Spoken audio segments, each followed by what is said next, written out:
بسم اللہ کی برکت۔ کہا جاتا ہے کہ کسی علاقے میں قحط سالی پیدا ہو گئی۔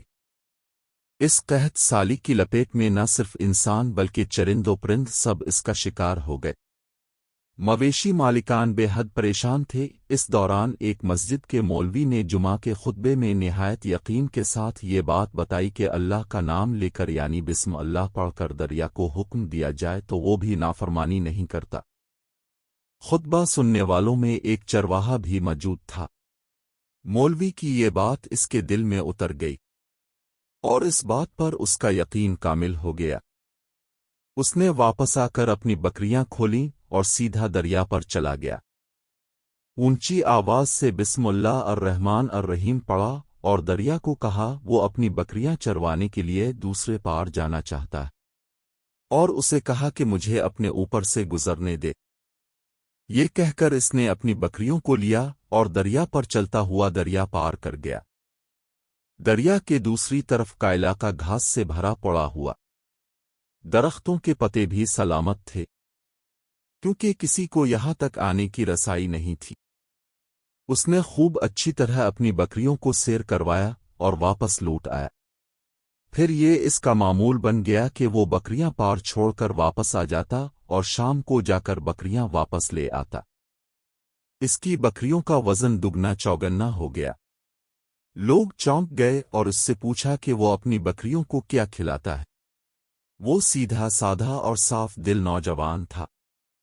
اس نے صاف صاف بات بتا دی کہ جناب میں تو بسم اللہ الرحمن الرحیم پڑھ کر دریا پر چل کر اپنی بکریاں دوسری طرف چروانے لے جاتا ہوں۔ یہ بات سب نے سنی مگر کسی نے اس چرواہے کی بات پر یقین نہیں کیا، کیونکہ یہ ناقابل یقین بات تھی۔ مگر بات ہوتے ہوتے مولوی صاحب کے پاس پہنچ گئے۔ مولوی صاحب نے اس چرواہے کو بلایا اور سارا ماجرا پوچھا۔ اس چرواہے نے مولوی صاحب کو ہی حوالہ بنا لیا کہ مولوی صاحب میں تو آپ کا شکریہ ادا کرنے والا تھا۔ اپنے جمعہ کے خطبے میں جو نسخہ بتایا تھا کہ بسم اللہ کہہ کر دریا کو بھی حکم دو تو وہ بھی انکار نہیں کرتا، تو میں تو بس آپ کے نسخے پر ہی عمل کر رہا ہوں۔ مولوی صاحب حیرت سے اس کے چہرے کو دیکھتے رہے۔ مولوی صاحب نے کہا بھائی صاحب، ایسی باتیں تو ہم ہر جمعہ میں کرتے ہیں، فقط ان کا مقصد لوگوں کا ایمان بنانا ہوتا ہے۔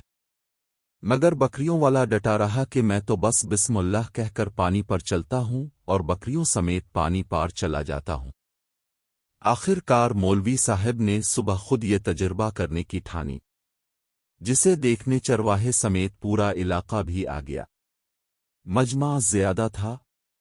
مولوی صاحب نے ایک دو بار سوچا کہ انکار کر دوں کہ کہیں ڈوب نہ جاؤں، مگر وہ جو مولوی صاحب کو کندھے پر اٹھا کر لائے تھے اب بھی جوش و خروش سے اللہ اکبر کے نعرے لگا رہے تھے اور مولوی صاحب کے حق میں تعریفیں کر رہے تھے۔ آخر کار مولوی صاحب نے اپنے ڈر کو دور کرنے کے لیے ایک رسہ منگوایا۔ پہلے اسے ایک درخت کے ساتھ باندھا، پھر اپنی کمر کے ساتھ باندھا، پھر ڈرتے ڈرتے ڈھیلا ڈھالا بسم اللہ پڑھا اور دریا پر چلنا شروع ہو گئے۔ مگر پہلا پاؤں ہی رکھا تھا کہ پانی میں گر گئے۔ مولوی صاحب ڈوبکیاں کھانے لگے اور پانی کے بہاؤ میں بہنا شروع ہو گئے۔ لوگوں نے کھینچ کھینچ کر باہر نکالا۔ مولوی صاحب کی اس حرکت نے چرواہے کو پریشان کر دیا کہ مولوی صاحب کی بسم اللہ کو یہ کیا ہو گیا ہے، کیونکہ اس کا یہ روز کا معمول تھا۔ اس کے اپنے یقین میں کوئی فرق نہ آیا۔ اس نے بسم اللہ کہہ کر بکریوں کو پانی کی طرف اشارہ کیا اور خود ان کے پیچھے چلتا ہوا پار چھوڑ کر واپس بھی آ گیا۔ لوگ اسے ولی اللہ سمجھ رہے تھے اور اس کے حق میں نعرے لگا رہے تھے، مگر وہ سب سے بے نیاز سیدھا سادہ انسان تھا۔ وہ مولوی صاحب کے پاس پہنچا اور کہا، مولوی صاحب میں آپ کی بسم اللہ کی تعریف سے کافی پریشان تھا، مگر پانی پر چلتے ہوئے مجھے آپ کی بسم اللہ کی بیماری کا پتہ چل گیا۔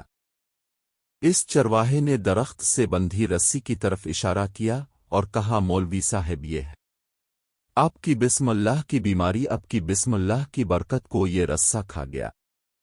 آپ کو اللہ اور بسم اللہ سے زیادہ اس رسے پر بھروسہ تھا۔ لہذا اللہ نے بھی آپ کو رسی کے حوالے کر دیا۔ پھر کہنے لگا مولوی صاحب آپ بھی کمال کرتے ہو، میں نے آپ کے منہ سے سنا اور یقین کر لیا، اور میرے اللہ نے میرے یقین کی لاج رکھ لی، مگر آپ نے اللہ کا کلام سنا مگر یقین نہیں کیا، لہذا آپ کو اللہ نے رسوا کر دیا۔ محترم عزیز دوستو، یہی کچھ ہمارا حال ہے، ہماری نمازوں اور دعاؤں کا حال بھی یقین سے خالی ہے۔